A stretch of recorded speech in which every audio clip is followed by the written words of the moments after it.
चेहरे से छाइयाँ दूर करने के लिए चेहरा चमक उठेगा। अगर आपके चेहरे पर छाइयाँ हैं जिनको हाइपर पिगमेंटेशन कहा जाता है, जिससे आपका चेहरा अच्छा नहीं लगता, तो आपके लिए इस वीडियो में है एक बेहतरीन टोटका। बस बनाएं और लगाएं और मज़े करें। तो मुलाहज़ा फरमाएं, सफ़ेद तिल आपने देखे होंगे, तिल जो होते हैं वो लें और उसको भैंस के दूध में डालकर अच्छी तरह रगड़ लें।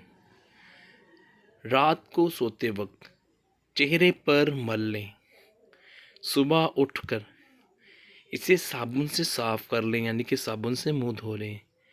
ऐसा करते जाएं, छाइयाँ दूर हो जाएंगी और आपका चेहरा खिल जाएगा। सफ़ेद तिल और भैंस का दूध। वीडियो देखने का बहुत शुक्रिया। सब्सक्राइब करें JRY TV को।